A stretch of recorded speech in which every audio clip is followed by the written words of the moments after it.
پاکستاني اسټبلشمنټ څه شی دی؟ نېشنل پارټي ولې وبایلله؟ عمران خان ولې وګټله؟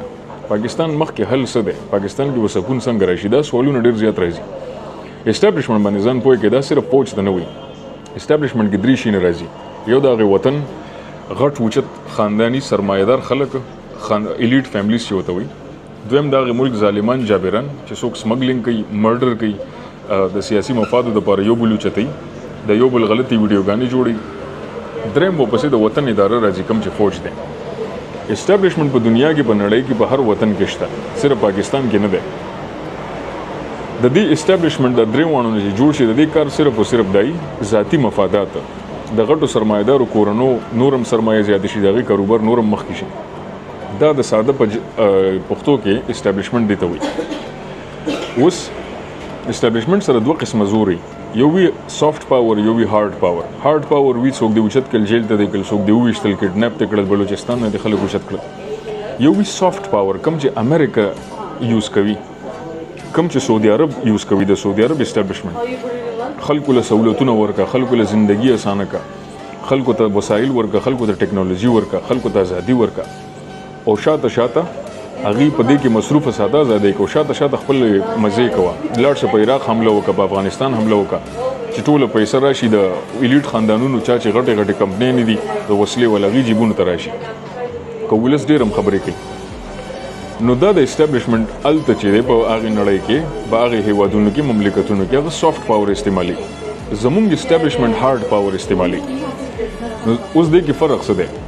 امریکا ولې په ترقۍ روانه ده، سعودي عرب ولې په ترقۍ روان ده چې هلته هم اسټبلشمنټ شته، موږ ولې غرق شو؟ دلته اسټبلشمنټ هارد پاور استعمالي، هغې سافت استعمالي، موږ هارد استعمالو.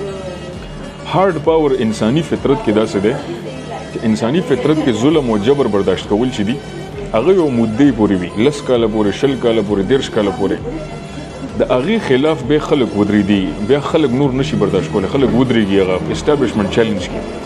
لکه د کلي د کور مثال به درکمه، د چاپلار ډېرې غوسې کوي، د چاپلار هر ټیم تندیر اچولي، بچو ته غوسې او چغې چغې بچي واړي، د بچو سره زور نه هغه برداشت کولی نشي. خو چې کله زامن ځوانان شي که نه، هماغه زامن بیا خپل پلار چیلنج کوي، ځکه چې پلار یې هارد پاور استعمالولو، او هارد پاور انساني نفسیات باندې واپس د چیلنج کولو طاقت پیدا کوي. اوس نېشنل پارټي ځکه وبایلله پښتنو کې چې نېشنل پارټي سافت پاور او هارد پاور ترمنځ فرق ونه کړو. نېشنل پارټي او پښتنو ته کلتور هم داسې راوستل، ټوپک او د سرو ټوپۍ او د چرسو دغې کلتور داسې او ولس ته راوستو چې نېشنل پارټي د دې باندې پوه نه شول چې عوام د ډرایینګ روم سیاست نه ووتو. ډرایینګ روم په کمرو کې د بندو سیاست نه ووتې ده. هغې دې کې فرق ونه کړو چې اوس ځوانان د نظریې سیاست غواړي. عمران خان صرف او صرف په دې ګټلې ده چې عمران خان د نظریې سیاست وکړو.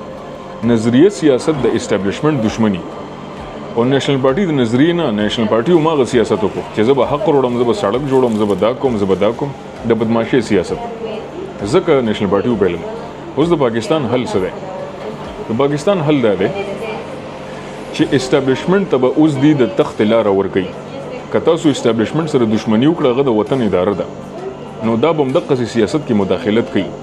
دې ته به د تخت لاره ورکوي. د تخت لاره دا ده چې دوه قسمه شي نه به کوي سیاستدانان، عمران خان، نواز شریف، زرداری، دا ټول به کینی، دوه کارونه به کوي. یو به ساین کوي چارټر اف ډیموکراسي، بل به ساین کوي چارټر اف اکانومي. د دې دوه شینو مطلب دا دی، چارټر اف ډیموکراسي دا دی چې هر څوک عوام منتخب کړي د آئین دپاره، د جمهوریت دپاره، که هغه ډېر کرپټ وي که غلط وي، هغه څوک په زوره نشي کوزولی. دې ملک به جمهوریت چلي. که نواز شریف راغی، نواز شریف هم څوک نشي کوزولی چې د جمهوریت حفاظت وشي. نو چې عمران خان نواز شریف ته کوز نه کې، سبا څوک عمران خان هم نشي کوزولی، ځکه جمهوریت جوړ شو. بل چارټر اف اکانومي، چارټر اف اکانومي به ټول ساین کوي چې مونږ څه پروجیکټ شروع کړو د عوام دپاره، مونږ صحت کارت شروع کړو، مونږ لیپټاپ سکیم شروع کړو، مونږ بېنظیر بوټو پروګرام شروع کړو. چارټر اف اکانومي نه مطلب دی چې یو را روان سړی د تیر سړي کارونه پروجیکټونه ودرولی نشي. دې کې ملک ته ډېر زیات نقصان وي.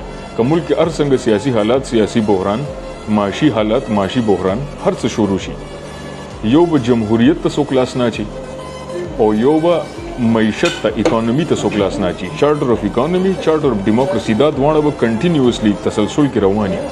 که دا دواړه کله مدرېږي، نو بیا پروا نه کوي چې ستا مشر څوک دی، ستا ملک به لاندې روان وي، ستا وطن به لاندې روان وي. دا دواړو باندې چې ټول دستخط وکي بیا که هر څوک راځي خو هغه شاته پروژې هم رواني پروجیکټونه هم رواني شاته موحدې هم نورو نړو سره رواني شاته انفراستراکچر کارونه هم رواني وطن به ودرېږي نه دې دوه کارونو سره به پاکستان کې امن راشي خدای په امان